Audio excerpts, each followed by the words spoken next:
Yes. सो आज हम revision करने वाले हैं क्लास 11th की ऑर्गेनिक केमिस्ट्री का। ओके, जो हमारा पूरा चैप्टर था बेसिक्स ऑफ ऑर्गेनिक केमिस्ट्री, उसका रिवीजन करेंगे। ओके, तो स्टार्ट करने से पहले 10th में जो हम पढ़े थे, ओके 10th में हम पढ़े थे 4th chapter, that is carbon and its compound. तो वो ऑर्गेनिक केमिस्ट्री ही है। ओके, लेकिन हमने उसको वहां पर ऐसा नाम नहीं दिया था। यहाँ पर हम नाम दे रहे हैं कि पर्टिकुलर ऑर्गेनिक केमिस्ट्री। जैसे हाइड्रोकार्बन हम पढ़ते थे तो हम ऐसे बोलते थे कि ऐसे कंपाउंड्स जिनमें हाइड्रोजन और कार्बन हो तो उनको बोलेंगे, मतलब दूसरे भी हो सकते हैं लेकिन मेनली ये दो होने चाहिए, तो उसको हम बोलेंगे हाइड्रोकार्बन्स। वैसे ही organic chemistry, inorganic chemistry, biochemistry, बहुत सारे केमिस्ट्री के टाइप्स है। अगर तुम गूगल करोगे तो मोर देन 15 टाइप्स है। ओके, क्लासिफिकेशन ऑफ केमिस्ट्री बहुत कुछ है।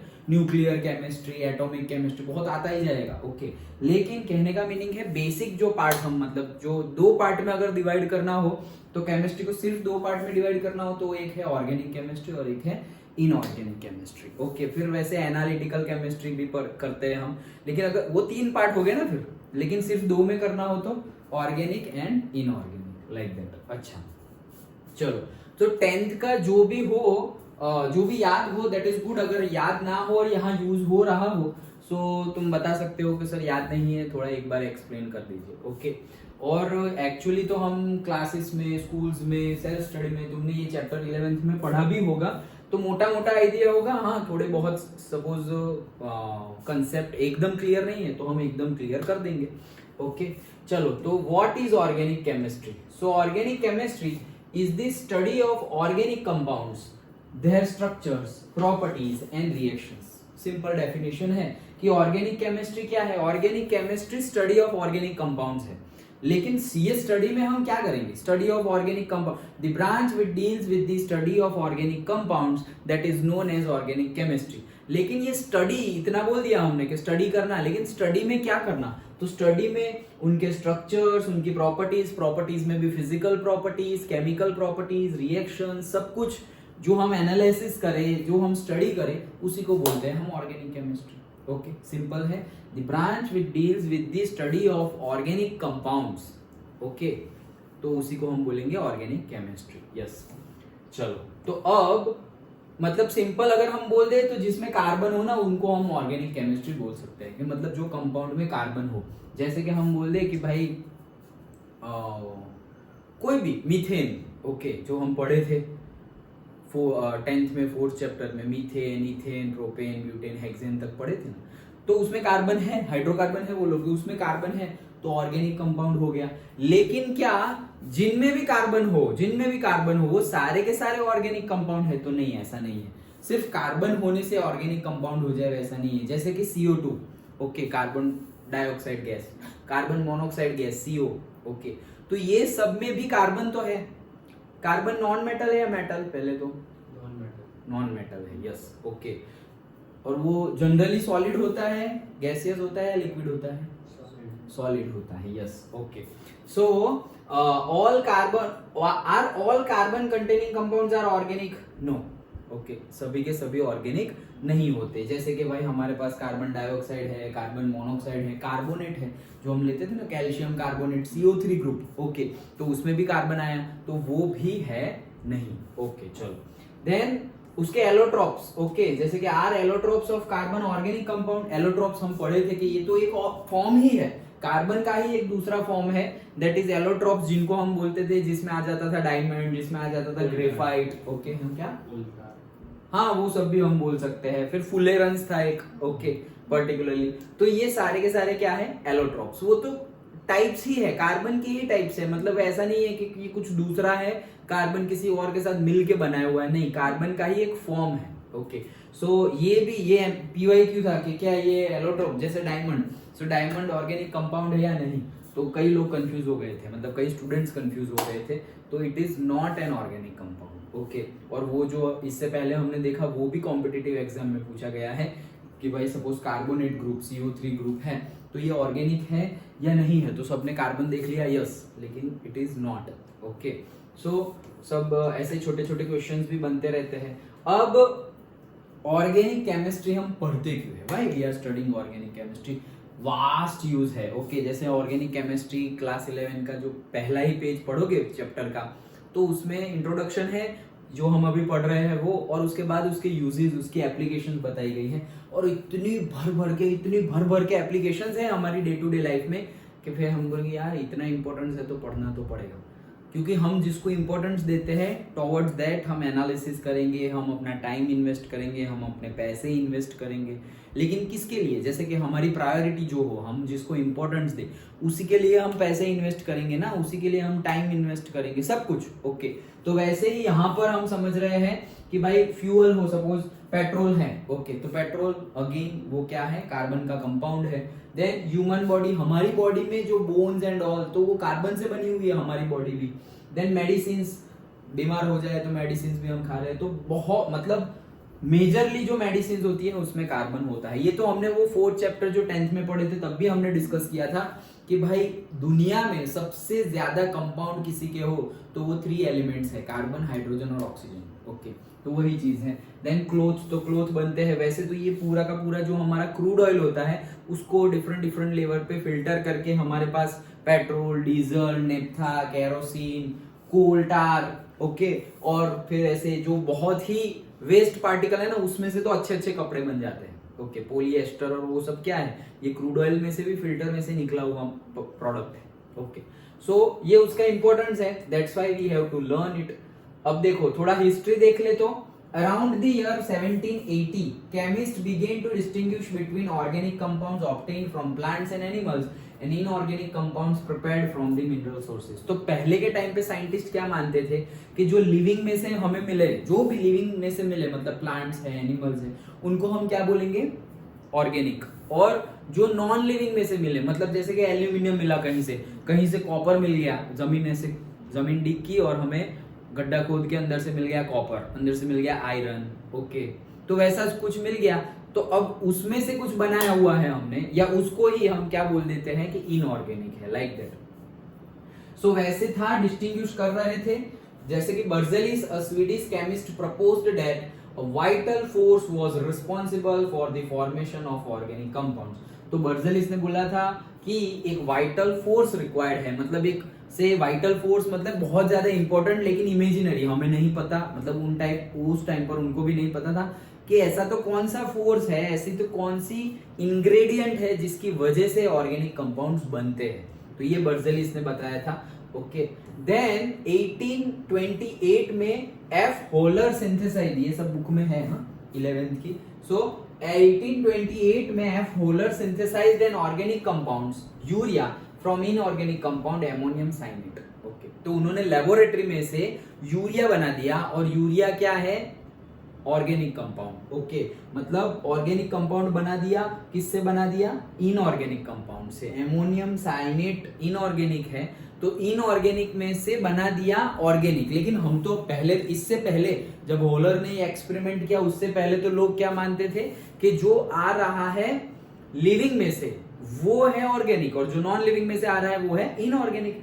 तो ये तो नॉन लिविंग है, ओके ये तो नॉन लिविंग ही हुआ, तो फिर ये इनऑर्गेनिक है तो उसमें से जो बनेगा वो भी इनऑर्गेनिक ही बनेगा। लेकिन वैसा नहीं है, इनऑर्गेनिक में से ऑर्गेनिक बना दिया एफ होलर ने।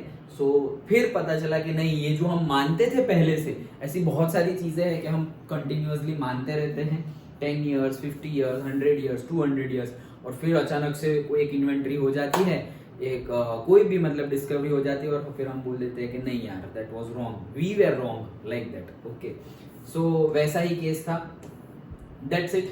अब जैसे हमने डिस्कस किया कि ऑर्गेनिक केमिस्ट्री का सबसे मेन एलिमेंट कोई हो तो वो कौन है, कार्बन। तो कार्बन के लिए ही हम बेसिक से स्टार्ट करते हैं। तो कार्बन मतलब जिसके पास हमें पता है कि उसका एटॉमिक नंबर क्या है, 6। ओके तो 6 एटॉमिक नंबर है। एटॉमिक नंबर 6 है मतलब क्या, उसके पास प्रोटॉन 6 है, उसके पास इलेक्ट्रॉन भी 6 है, और कार्बन के तो आइसोटोप्स भी है। ओके C12, C13, C14, मतलब कि C मतलब 6 इलेक्ट्रॉन प्रोटॉन तो है ही, लेकिन साथ साथ में न्यूट्रॉन, कहीं में एक में 6 है दैट इज C12, फिर एक में 7 है दैट इज C13, और फिर C14। ओके तो वो आइसोमर्स और वो सब हमने देखा भी था।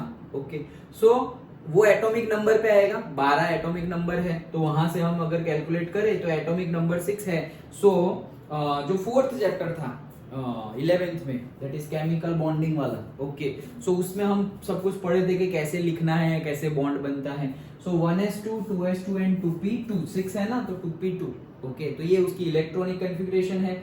इससे हमें पता चला कि जो सेकंड ऑर्बिट है, ये तो फर्स्ट ऑर्बिट हो गई, मतलब पहला राउंड ये रहा, ये पहला राउंड, ये फर्स्ट ऑर्बिट में 2 आ गई। अभी ये सेकंड ऑर्बिट, तो सेकंड ऑर्बिट में मैक्सिमम कितनी जाएगी, तो पहले तो 1s, ओके, कितने इलेक्ट्रॉन जा सकते हैं तो वो भी हम लिख सकते थे, मतलब वो भी हम कैलकुलेट करते थे सब कुछ फंडा से ही, ओके, तो वही है। सो 2 यहाँ पे टोटल 8 जाएंगे, लेकिन वो 8 कैसे जाएंगे एंड ऑल वो हमने देखा था कि भाई s है तो s में 2 जाएंगे, फिर p है तो p में 3 सब ऑर्बिटल्स है, वो सभी की सभी सब ऑर्बिटल में भी 2 2 2 2 2 2 जाएंगे, तो टोटल 6 जाएंगे, लाइक दैट। तो एक s और p के 6 हो जाएंगे, मतलब total 6 and 2 that is 8, okay, तो like that 2s2 and 2p2 4 valence electrons इसके पास है। अभी अगर हमें ऑक्टेट कंप्लीट करना हो मतलब नोबल गैस जैसी सिचुएशंस हमें गेन करनी हो, ओके, हमें स्टेज गेन करना हो, तो कार्बन क्या करेगा, तो भाई उसको ऑक्टेट कंप्लीट करना पड़ेगा। तो या तो वो 4 इलेक्ट्रॉन दे देगा किसी को और पॉजिटिव C पॉजिटिव हो जाएगा, या तो फिर 4 इलेक्ट्रॉन्स वो गेन कर लेगा, तो वो क्या बन जाएगा, एनायन बन जाएगा। कैटायन मतलब C+ और एनायन मतलब C-। अगर 4 इलेक्ट्रॉन दे रहे हैं तो +4 C+4 और 4 इलेक्ट्रॉन गेन कर रहे हैं तो C-4, यस।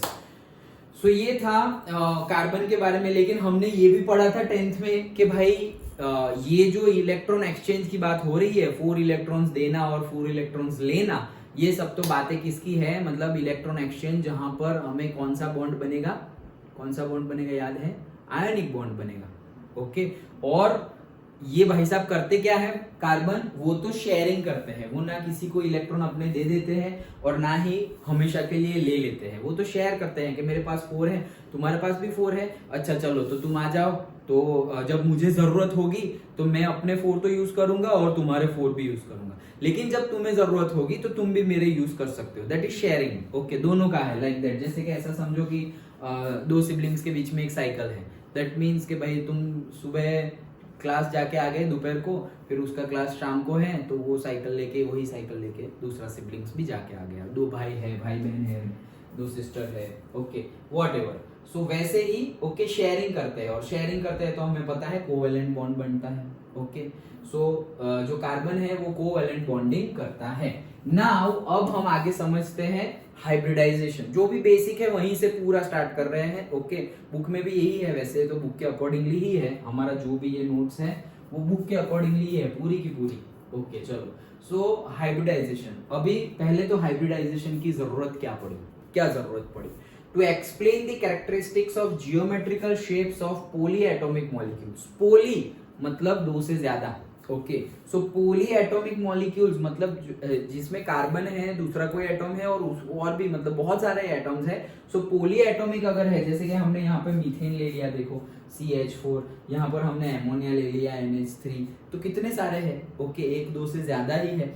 तो उनका जियोमेट्रिकल शेप कैसा होगा, पूरा का पूरा जियोमेट्रिकल मतलब स्पेस में वो लोग कैसे रहेंगे, उनका शेप कैसे होगा, वो शेप आइडेंटिफाई करने के लिए, अंडरस्टैंड करने के लिए हमें हाइब्रिडाइजेशन का कंसेप्ट समझना बहुत ज्यादा इंपॉर्टेंट है। ये सब भी हमने 4th चैप्टर, जो केमिकल बॉन्डिंग वाला चैप्टर था, 11th का 4th चैप्टर, ओके, उसमें सब कुछ पढ़ा था, बहुत कुछ था उसमें, वैलेंस बॉन्ड थियरी और मॉलिक्यूलर ऑर्बिटल थियरी और बेसिक सब इलेक्ट्रोनेगेटिविटी और वो सब था। तो वो सब कंसेप्ट यहाँ पर यूज होंगे, जो यूज होंगे वो मैं बताते जाऊंगा शॉर्ट में, ओके। डिटेल्ड में तो वही हमें समझना पड़ेगा, वो तो एक थियरी एक दिन चले, इतने एक लेक्चर ले ले, लेकिन हम पर्टिकुलरली ऑर्गेनिक केमिस्ट्री पढ़ रहे हैं, तो जो भी नेसेसरी होगा that we will discuss, okay. तो इनका शेप समझने के लिए हमें हाइब्रिडाइजेशन की जरूरत पड़ी। तो हाइब्रिडाइजेशन में होता क्या है, तो देखो सपोज कार्बन है हमारे पास, उसकी इलेक्ट्रॉनिक कॉन्फ़िगरेशन है 1s2 2s2 2p2, तो उसको ही अगर हम लिखे तो 1s 2s फिर 2p की 3 ऑर्बिटल होती है, px py pz, p की, सो px py और pz। अगर हम 2 2 2 2 भरे तो 2 2 और फिर यहाँ पर 1 और 1, ओके, ऐसे ही हम फील करते हैं। ओके चलो अब देखो, carbon should make 2 bonds with the hydrogen. तो अब होगा क्या, ये दो तो फील्ड है, एक बॉक्स में तुम्हारा जो है पर्टिकुलर सब ऑर्बिटल जो है ऑर्बिटल, उसमें मैक्सिमम तो 2 ही इलेक्ट्रॉन आ सकते हैं। ओके, वो भी हमने पहले ही पढ़ लिया था ऑफ पॉली एंड हुंड के जो रूल्स एंड रेगुलेशंस है उनके अकॉर्डिंगली। ओके, वो था I think so chapter number 2। Yes, okay, तो वो ऑफ पॉली हुंड वो जो रूल्स रेगुलेशंस थे उसके अकॉर्डिंगली हमने इलेक्ट्रॉनिक कॉन्फ़िगरेशन लिख दी। तो अब होगा क्या, 2 हाइड्रोजन आएंगे और यहाँ बॉन्ड बना देंगे। तो एक्चुअली बनेगा क्या, फिर कार्बन का ये था और 2 हाइड्रोजन आ गए, मतलब CH2 बना। लेकिन एक्चुअल में प्रैक्टिकली देखा गया है कि CH2 जो ऑर्गेनिक कंपाउंड है वो इतना ज्यादा स्टेबल नहीं है। एक्चुअली स्टेबिलिटी सबसे ज्यादा कार्बन के साथ हाइड्रोजन अगर कनेक्टेड हो तो स्टेबिलिटी ऑर्गेनिक कंपाउंड की है, दैट इज मीथेन CH4। तो भाई 4 होने के लिए 4 खाली बॉक्स तो होने चाहिए, वो तो है ही नहीं। तब फिर साइंटिस्ट ने दिमाग लगाया कि नहीं, यहाँ पे ऐसा कुछ हो रहा है, उसको नाम दे दिया हाइब्रिडाइजेशन। ओके, सो क्या हो रहा है पर्टिकुलरली कि यहाँ जो 2 इलेक्ट्रॉन थे, अब ये जिनकी देखो अभी ये कहां से जाएगा वो भी इंपॉर्टेंट है। हमने तब भी डिस्कस किया था कि जिनकी एनर्जी बहुत ज्यादा, जिनके बीच में एनर्जी का डिफरेंस बहुत ज्यादा कम है, जैसे तब मैंने एग्जांपल दिया था, मुझे याद है, सपोज हम अपार्टमेंट में रह रहे हैं, okay, and we are living at the 7th floor. So अगर कुछ हमें चाहिए, कुछ खत्म हो गया और कुछ चाहिए, जैसे नहीं वो मूवी में बताते थोड़ी चीनी दे दो, थोड़ी ये दे दो, तो वैसे करके कहीं गए तो हम 7th फ्लोर से कहाँ जाएंगे, 6th फ्लोर पर जाएंगे या 8th फ्लोर पर जाएंगे। हम 7th फ्लोर से 12th फ्लोर पर तो जाएंगे नहीं, ग्राउंड फ्लोर पर तो जाएंगे नहीं तो टाइम ज्यादा लगेगा। ओके, मतलब यहाँ पर भी ये जो एक इलेक्ट्रॉन है वो कहां से शिफ्ट होगा, जो ऑर्बिटल्स के बीच में एनर्जी लेवल का डिफरेंस कम हो। ओके, जिनके बीच में एनर्जी लेवल का डिफरेंस कम हो वहां पर ही शेयरिंग होगी। जैसे कि 1s और 2s, तो 1s और 2s के बीच में तो एनर्जी लेवल बहुत ज्यादा है, मतलब एनर्जी लेवल बढ़ा इसलिए तो 1s से 2s में आ गए, नहीं तो 1s में ही ना रहते। ओके, फिर जो 2 है n is equal to 2 orbital है, उसकी कंपेयर में n is equal to 3 orbital की एनर्जी क्या होती है, और ज्यादा होती है, तो एनर्जी तो बढ़ती जाती है। ओके, तो वही हम डिस्कस कर रहे हैं कि एनर्जी बढ़ती गई। Okay, so n is equal to 1 से n इज इक्वल टू 2 की एनर्जी ज्यादा, n इज इक्वल टू 2 से n इज इक्वल टू 3 की एनर्जी ज्यादा। लेकिन n इज इक्वल टू 2 में s ऑर्बिटल भी है और p ऑर्बिटल भी है, उनकी एनर्जी सेम जैसी ही है, सेम नहीं है लेकिन ऑलमोस्ट सेम जैसी है। ओके, सो ये 2s एंड ये 3 2p की एनर्जी ऑलमोस्ट सेम है, तो ये यहाँ के इलेक्ट्रॉन इधर उधर जा सकते हैं, लेकिन ये इलेक्ट्रॉन जंप करके यहाँ पे आ सकता नहीं है। ओके, सो यहाँ का एक इलेक्ट्रॉन चला गया कहां पर, यहाँ पर, ये 2 तो फिर थे पहले से, तो ये एक इलेक्ट्रॉन आया और यहाँ आ गया। अब देखो 4 बॉक्स में एक एक इलेक्ट्रॉन आ गया, एक एक एक एक डन। तो ये चारों इलेक्ट्रॉन 4 इलेक्ट्रॉन हो गए। अभी शेयरिंग करने के लिए ऑर्बिटल में 2 इलेक्ट्रॉन चाहिए, तो यहाँ एक हाइड्रोजन, यहाँ एक हाइड्रोजन, यहाँ एक हाइड्रोजन और यहाँ एक हाइड्रोजन, टोटल 4 हाइड्रोजन आ जाएंगे, तो बन गया हमारा CH4 मीथेन, जो स्टेबल ऑर्गेनिक कंपाउंड है। डन। ओके, सो ये हो गया हमारा मीथेन। तो वैसे ही हाइब्रिडाइजेशन हो रहा है। Now we have 4 unpaired electron, अगर ऐसे किया तो, और उसके बाद हमारा मीथेन बन जाता है। So 2s and 2p have different energies technically, but we need same energy. तो देखो अभी होगा क्या कि ये जो है अभी तो डिफरेंट एनर्जी पर है, s और p के बीच में एनर्जी डिफरेंस है लेकिन बहुत कम है, बहुत कम है। तो होगा क्या, यहाँ से एक्साइट होके इलेक्ट्रॉन चला गया इस साइड। अब जब शेयरिंग करनी होगी, ओके, मतलब ऐसा समझो कि हाइड्रोजन आ रहे हैं, तो हाइड्रोजन भी क्या जाएंगे, उनको जहां बेनिफिट होगा वहां चले जाएंगे, या तो सारे यहाँ चले गए, मतलब सब लोग यहाँ जाने के लिए रेडी है, या तो सब लोग यहाँ पी में जाने के लिए रेडी है। तो ये तो फिर से पार्शियलिटी हो जाएगी, सारे के सारे पी में ही घुसने का ट्राई कर रहे हैं और सारे के सारे एस में ही घुसने का ट्राई कर रहे हैं।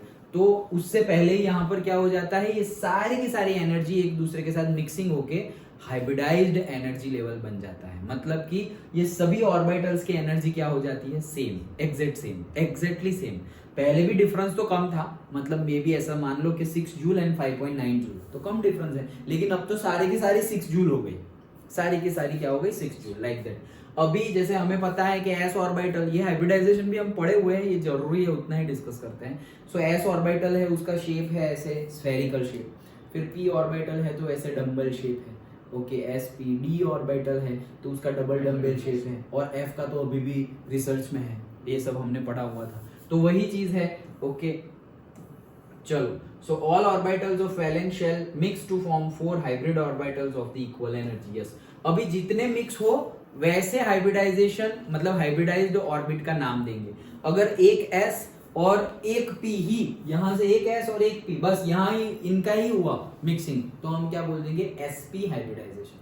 एक s और दो p का हाइब्रिडाइजेशन मिक्सिंग हुआ तो हम बोल देंगे sp2, क्योंकि एक s और दो p तो sp2 हाइब्रिडाइजेशन। और अगर एक s ऑर्बिटल और तीनों तीन p ऑर्बिटल सबका ही मिक्सिंग हो गया, ओके, और चार नहीं बन गई, तो हम बोलेंगे sp3 हाइब्रिडाइजेशन। सिंपल है। ओके, कोई डाउट? ओके चलो, हाँ, so hybridization is the process of intermixing of the orbitals. Orbitals अपने अपने इंटरमिक्सिंग ऑफ द ऑर्बिटल्स, और वो भी कौन सी, जिनके बीच में एनर्जी लेवल बहुत कम हो, वो सेम तो नहीं बोलेंगे लेकिन कम हो, very less. Okay, intermixing of the orbitals of slightly different energies so as to redistribute their energies, resulting in the formation of new set of orbitals of equivalent energies and shape. Simple है। Okay, तो अभी सबका देखो, जैसे s orbital था तो उसका spherical shape था, px py pz तो एक डंबेल थी, x एक्सिस है ऐसी तो ऐसा डंबेल था, फिर y एक्सिस ऐसी है तो ऐसा खड़ा डंबेल था, फिर z एक्सिस ऐसी है तो ऐसा डंबेल शेप था।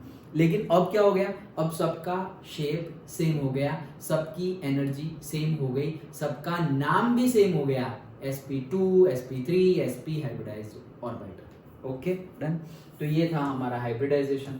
नाउ ये सब हमने तभी भी डिस्कस किया था, ओके, डिफरेंट चैप्टर्स में हमने डिस्कस किया था कि अगर sp हाइब्रिडाइजेशन हो रहा है तो वो जो स्ट्रक्चर है, शेप के अकॉर्डिंगली जो स्ट्रक्चर है उसको हम बोलते हैं, वही 4th चैप्टर में ही। ओके, सो लीनियर है ये। ओके, देन sp2 है, तो देखो टोटल कितने हैं, s और p2, मतलब टोटल कितने हो गए, 3, तो टोटल 3 हो गए। सो तब हमने याद भी रखा था, देखो कि 360 डिवाइडेड बाय अगर 2 है तो वो हो जाएगा कितना, 18। फिर 360 डिवाइडेड, यहाँ पे वो फंडा नहीं लगेगा, वो भी हमने डिस्कस किया था यहाँ, ये तो याद रखने के लिए। ओके, और sp2 हाइब्रिडाइजेशन होगा तो से 120 इंटू 3 करेंगे तो हमारा आ जाएगा 360। सो एंगल कितना है दो ऑर्बिटल्स के बीच में, 120। और शेप की भी बात की थी, ये लीनियर शेप है, ये ट्राई, देखो नाम से ही है लीनियर, एक ही लाइन में है इसलिए लीनियर। ट्राइगोनल 3 है, 1 2 3 मतलब ट्राइगोनल, और इसमें टेट्रा मतलब 4 है। ओके, ये 3 और 1 4 तो 4 है, सो टेट्राहेड्रल। ओके, डिटेल में तो तब हमने डिस्कस किया था, ये तो सिर्फ रिवीजन। सो इनके बीच में एंगल होना चाहिए था 109.4 डिग्री। ओके, 109.4 और 5 लाइक दैट। ओके, जो भी बुक में वैल्यू हो वो थोड़ा बहुत चेंज चलता है, लेकिन 109 तो है ही, तो 109 डिग्री होना चाहिए। फिर हमने VACPR भी समझा था। ओके, वैलेंस, वो जो पूरा का पूरा रिपल्जन हो रहा था, वैलेंशियल रिपल्जन थियरी, तो इलेक्ट्रॉन रिपल्जन थियरी, तो वही उसके अकॉर्डिंगली क्या हो गया कि ये जो बॉन्ड है बिटवीन द टू वो रिपल्जन की वजह से कम हो गया, तो 109.5 की जगह वो 104.5 107.5 वैसा कम हो जा रहा था, वो भी हमने डिस्कस किया था। यहाँ पे उसकी जरूरत नहीं है, सिर्फ बता रहा हूँ। ओके, तो ये शेप हमें पता ही है, sp sp2 sp3।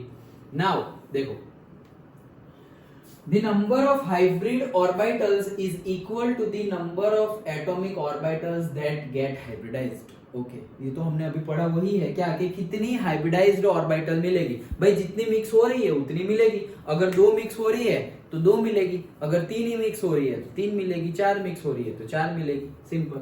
The hybridised orbital are always equivalent in energy and shape, वो भी हमने डिस्कस किया, सबका शेप, सबकी एनर्जी, सबका नाम, सब कुछ सेम हो गया। The hybrid orbitals are more effective in forming stable bonds than the pure atomic orbitals। तो बॉन्ड बनाने के लिए ये ज्यादा स्टेबिलिटी शो करता है जब हाइब्रिडाइज होती है वो, मतलब जो नॉर्मल ऑर्बिटल्स होती है उनकी कंपेयर में। So that is good, hybridisation अच्छा है।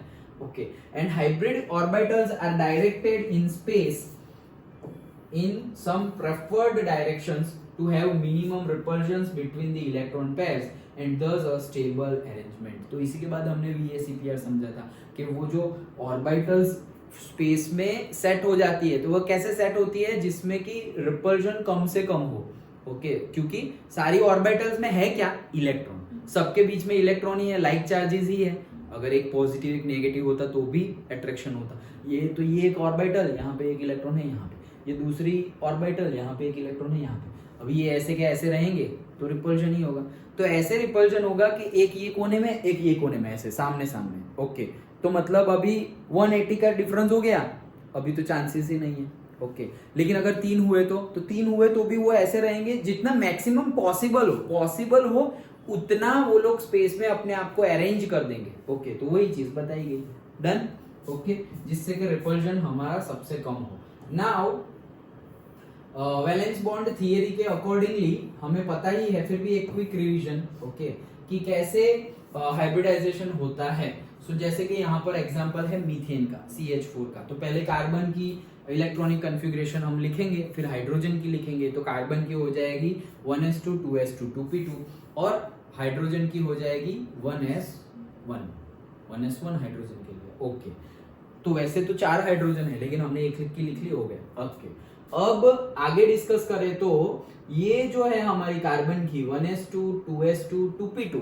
ओके तो ये तो हमने समझा ना कि एक्साइट हो जाएगा, और यहाँ का मतलब ये आगे का 1s2 तो लिखा ही नहीं है। ओके ये 2s2 है और ये 2px 2py 2pz। ओके तो हमने 1s2 नहीं लिखा, क्यों? क्योंकि 1s2 का थोड़ी हाइब्रिडाइजेशन होता है, जिसका हाइब्रिडाइजेशन होता है वही ऑर्बिटल्स लिखी हुई है।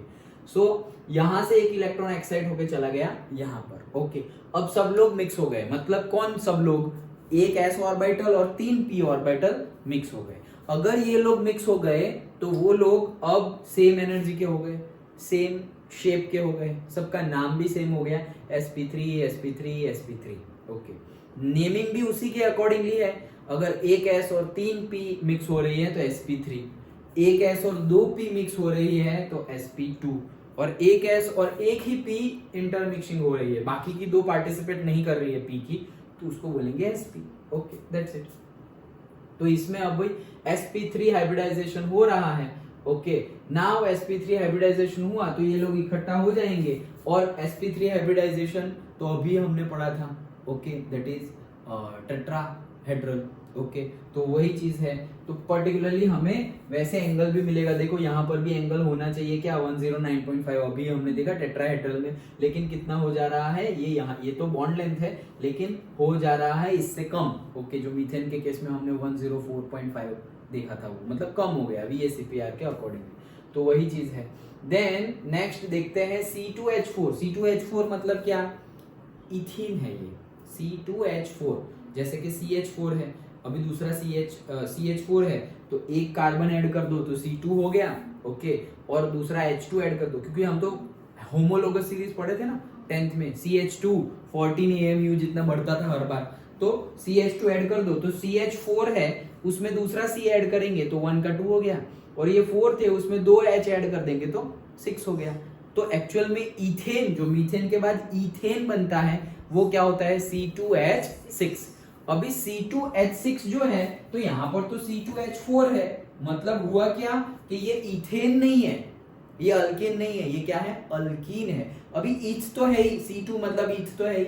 ओके क्योंकि C2 आ गया ना, मतलब ईथ तो हम लगाएंगे ही, 2 कार्बन है तो, लेकिन C2H6 वो क्या है, C2H6 इथेन। तो अब क्या होगा, ये कार्बन 1 2 3 1 2 3, यहाँ पे hydrogen hydrogen hydrogen hydrogen hydrogen.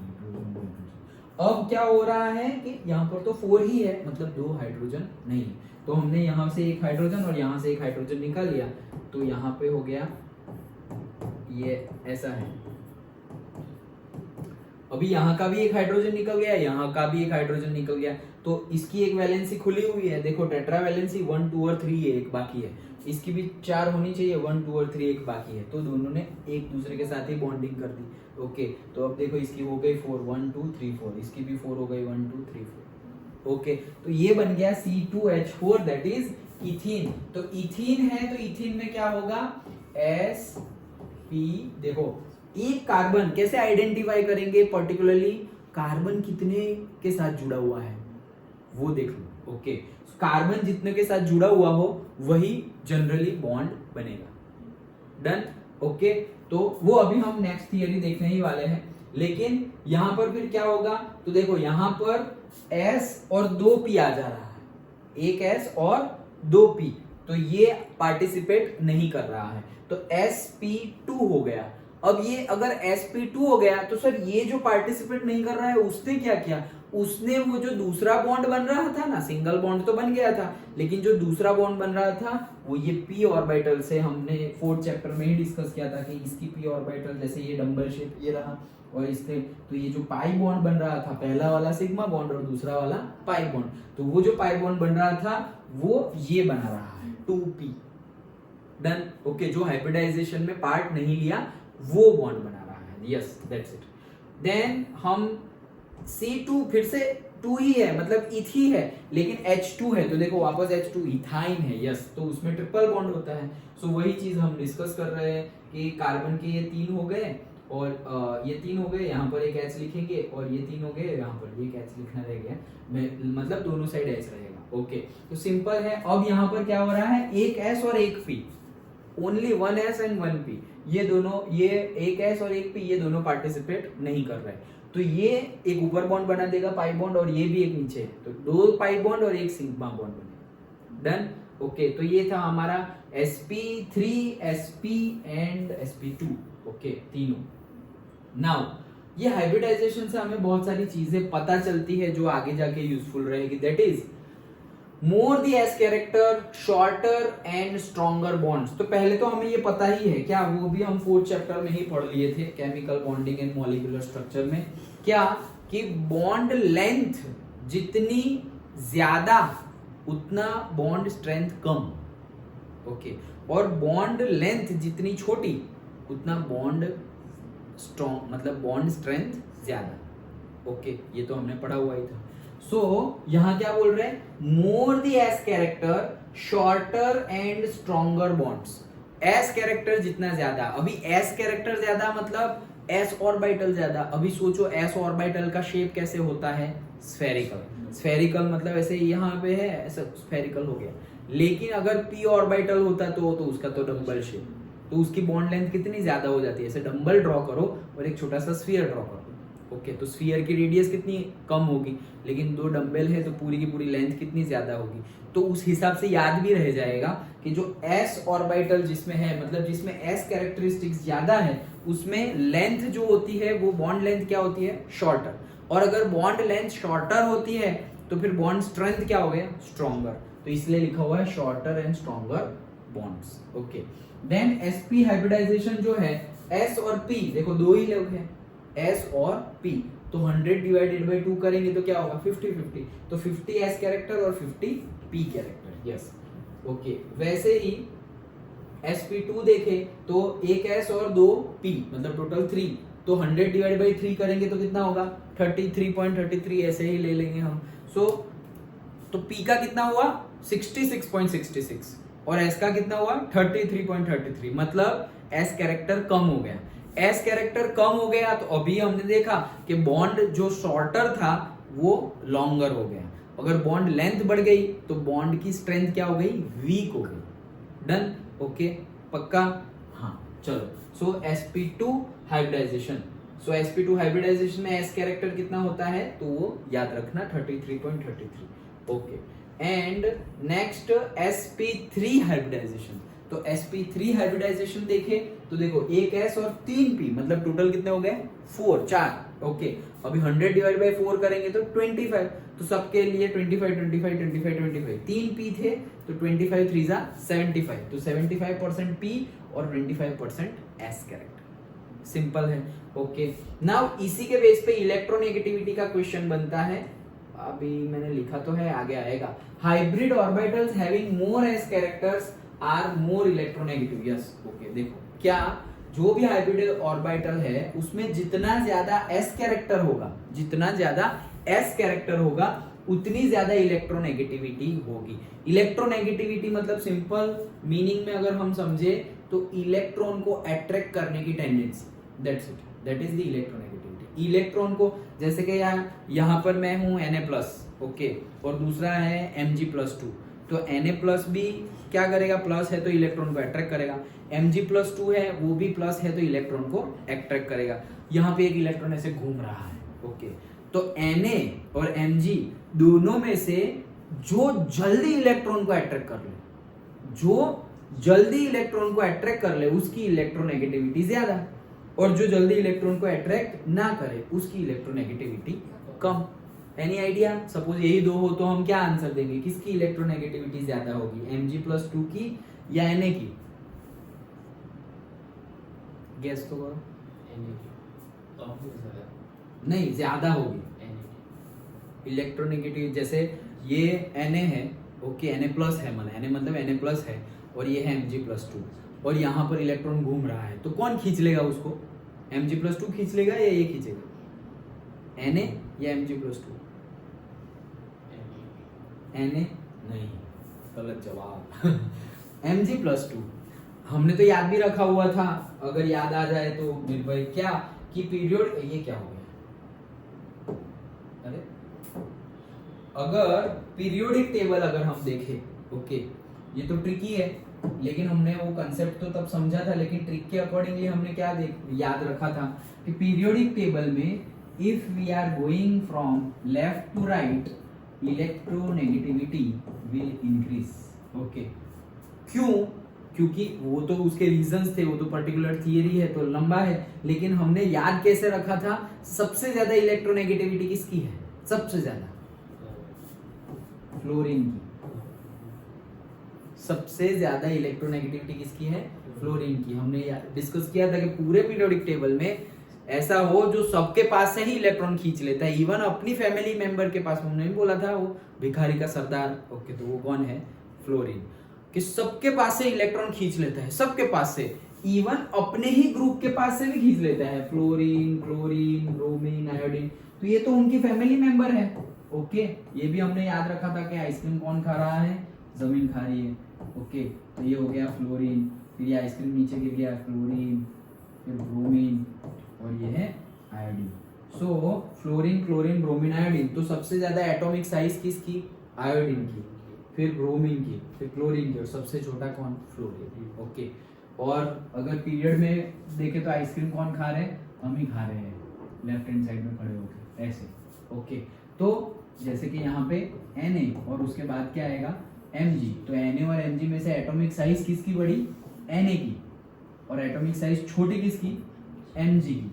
तो उस हिसाब से भी फ्लोरीन देखो, कॉलम वाइज देखो तो भी फ्लोरीन की एटॉमिक साइज सबसे कम है, और अगर ऐसे सीधे सीधे जाओगे, पीरियड वाइज जाओगे, पीरियड वाइज, तो भी एटॉमिक साइज, ये देखो ना, वो आइसक्रीम का लास्ट में जो चॉकलेट आता है वो तो इस साइड है, right hand side. Okay, that means कि पूरा का पूरा हम ऐसे गिनेंगे, कार्बन है, ओके, कार्बन है, नाइट्रोजन है, फिर ऑक्सीजन है, और फिर फ्लोरीन।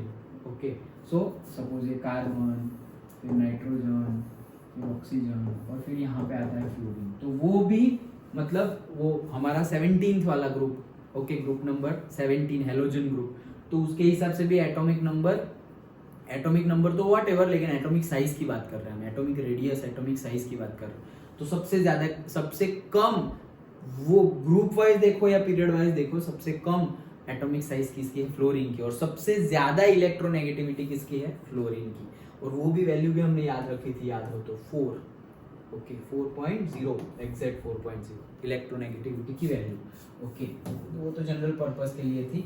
हाँ चलो, सो इलेक्ट्रोनेगेटिविटी, सो कहने का मीनिंग है जिसकी S कैरेक्टर ज्यादा, उसका इलेक्ट्रॉन को खींचने की टेंडेंसी ज्यादा। अच्छा, because S orbital is nearer to the nucleus and hence more attracted by the nucleus. कहने का मीनिंग क्या है कि S ऑर्बिटल, देखो अभी S ऑर्बिटल स्फेरिकल शेप का होगा ऐसे, तो स्फेरिकल शेप का होगा तो इलेक्ट्रॉन को जल्दी अट्रैक्ट कर पाएगा, और अगर ऐसा समझो डम्बेल शेप है तो इलेक्ट्रॉन को दूर से अट्रैक्ट करना है तो टाइम लगेगा, ज्यादा फोर्स की रिक्वायरमेंट होगी। सो S ऑर्बिटल अगर हो तो इलेक्ट्रोनेगेटिविटी क्या होगी? ज्यादा।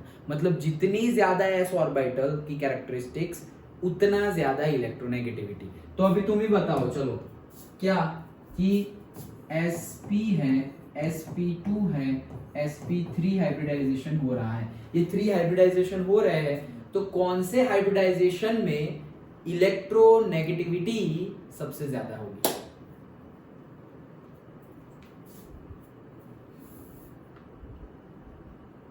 एक 3 अलग अलग कंपाउंड है, एक में sp हाइब्रिडाइजेशन हो रहा है, एक में sp2, एक में sp3, तो किसमें इलेक्ट्रोनेगेटिविटी सबसे ज्यादा होगी? sp में। यस, क्यों? क्योंकि हमने अभी तो डिस्कस किया कि मोर the s character more is the electronegativity. तो यहाँ पे s कैरेक्टर कितना है? 50%, यहाँ पर है 33% और यहाँ पर है 25%। Yes, so more the s character, ऐसा ही ये तो मैंने क्लास में भी बताया था, भाई भूल गए क्या? So more the s character, okay, more the s character, ये भी पूछा गया है, ये भी PYQ है, okay. So more the s character more is the electronegativity, okay. चलो, तो दैट्स इट, ओके। हाँ, तो देखो ये लिखा हुआ है sp की सबसे ज्यादा, फिर sp2 की और sp3 की सबसे कम। यस, अच्छा, तो फिर अगर हमें डायरेक्टली बताना हो कि कौन सा हाइब्रिडाइजेशन हो रहा है, तो एक शॉर्टकट मेथड है, ओके। वैसे तो हमें पता ही है कि सिंगल बॉन्ड सब जगह हो तो हमें पता है sp3 ही होगा, डबल बॉन्ड है तो sp2, ट्रिपल है तो sp। लेकिन और भी सिंपल अगर देखें तो क्योंकि उसमें पर्टिकुलरली क्या बोल सकते हैं हम, एक्सेप्शंस, ओके, उसमें भी पर्टिकुलर एक्सेप्शंस है। अगर डबल बॉन्ड है तो भी वो sp2 नहीं है, ऐसे लाइक दैट, ऐसे एक्सेप्शंस है। तो एक शॉर्टकट बताऊं तो वो शॉर्टकट क्या है? देखो, count the number of atoms connected to it. Carbon, suppose carbon का हम ले रहे हैं, सो कितने दूसरे एटॉम कनेक्टेड है वो फाइंड कर लो। 1 कनेक्टेड है, 2 कनेक्टेड है, 3 कनेक्टेड है, like that. Then count the number of lone pairs attached to it. मतलब कार्बन के साथ अगर कार्बन ही कनेक्टेड है तो एटॉम हमने गिन लिया है, लेकिन कभी ऐसा होगा कि कार्बन के साथ नाइट्रोजन कनेक्टेड है और नाइट्रोजन के पास लोन पेयर है, ऐसे दो नाइट्रोजन, मतलब 2 इलेक्ट्रॉन ऐसे है, ओके, तो उसको भी गिनना पड़ेगा। And then add these 2 numbers together. कैसे, अभी डिस्कस करते हैं। देखो, जैसे carbon attached to the 4 atom, carbon अगर 4 एटॉम से अटैच है, 4 एटॉम से, तो क्या हुआ? एक S और 3 P, तो टोटल 4 हो गए, तो उसके लिए क्या आएगा? sp3। कार्बन अगर 3 एटॉम से ही अटैच्ड है, ओनली 3, सो sp2। देखो ना, यहाँ पर भी 2 p ऑर्बिटल और एक s, तो टोटल 3 हो गए, तो कार्बन 3 से कनेक्टेड है। कार्बन अगर 2 एटॉम से कनेक्टेड है तो sp। सिंपल फंडा हो गया, ओके। देखो, जैसे कि ये एक स्ट्रक्चर गिवन है, सो कार्बन कितने से कनेक्टेड है? देखो, ये एक कार्बन है, 2 तो हाइड्रोजन है, ऊपर और नीचे दिखाई दे रहा है, ये 2 hydrogen, done. So carbon 2 hydrogen से कनेक्टेड है, ओके, और यहाँ का एक कार्बन से भी कनेक्टेड है, मतलब टोटल 3 एटॉम से कनेक्टेड है, तो क्या आ जाएगा? sp2, ओके, तो ये आ गया sp2। फिर ये कार्बन, तो वो कार्बन दूसरे ये कार्बन से कनेक्टेड है 1, और इस साइड वाले ऑक्सीजन के साथ कनेक्टेड है तो 2, तो 2 मतलब sp। तो देखो यहाँ, अब देखो यही पहला ही एक्सेप्शन हो गया। अभी तुम डबल बॉन्ड देखोगे, sp2 लिख दोगे, लेकिन ये तो एक्चुअल में sp है, ओके। तो यहां से गलती होने के चांसेस कम है, नहीं है, ओके। चलो, देन CH3 ट्वाइस CO, मतलब CO है हमारा, कीटोन है, तो ये कीटोन आ गया, ओके। और CH3, तो ये कार्बन 3 हाइड्रोजन, कार्बन 3 हाइड्रोजन। अब देखो, ये कार्बन दूसरे कितने एटॉम से कनेक्टेड है? ये तो 3 हो गए, और ये एक कार्बन हो गया, टोटल 4, तो sp3, yes 4, okay. So sp3, same way this, तो sp3। ये एक ऑक्सीजन से, एक कार्बन से, मतलब टोटल 3 हो गए, तो sp2। सिंपल है, ओके। देन और आगे तो देखो, इसको ही थोड़ा हमने बॉन्ड लाइन स्ट्रक्चर बनाया हुआ है, अभी हम समझेंगे वो भी bond line structure and all. So कहने का मीनिंग है कि ये कार्बन 2 कार्बन से कनेक्टेड है और एक तीसरा ये कार्बन 3 से कनेक्टेड है, तो sp2। देन ये कार्बन, एक हाइड्रोजन, एक कार्बन 3 से फिर से कनेक्टेड है, sp2। ये कार्बन से कनेक्टेड है 1, और दूसरा ये कार्बन से, ये नाइट्रोजन से कनेक्टेड है, तो 2। एक साइड ये 1 हो गया और एक साइड क्या हो गया? 2, सिर्फ 2 ही हुआ, तो sp। अभी यहां पर कोई मुझे पूछ ले कि भाई नाइट्रोजन का बताओ, तो फिर क्या बोलेंगे? एक तो कार्बन के साथ है कनेक्टेड, एक तो कार्बन के साथ कनेक्टेड है और उसके पास लोन पेयर भी है, ये रही, दोनों को ऐड करना पड़ेगा। कितने लोन पेयर है? एक लोन पेयर है तो एक ये मतलब टोटल इसका पूछे तो भी क्या आएगा? SP ही आएगा, क्योंकि टोटल 2 हुआ ना, एक ये और लोन पेयर का एक 2 हुआ, इसके 2 थे तो SP आया, तो इसके भी 2 होंगे तो क्या आएगा? SP। Simple. Okay, then next जैसे कि ये है हमारा, सो कार्बन 1 2 3 और 4 तो sp3, देन ये कार्बन 1 2 3 तो sp2 एंड 1 2 एंड ये 3। ओके, तो ये भी क्या हो गया? देखो एक कार्बन एक हाइड्रोजन तो 1 2 3 हो गया तो sp2। डन। ओके, ये बेंजीन स्ट्रक्चर देख लो। ओके, सो देखो ये जो पर्टिकुलरली C6H6 गिवन है वो, तो सारे ही कार्बन देखो, ये कार्बन कितनों से कनेक्टेड होगा? ये एक कार्बन से, ये दूसरे कार्बन से और एक हाइड्रोजन से, C6H6 है ना। ओके, तो sp2 सभी कार्बन का क्या हो जाएगा? sp2।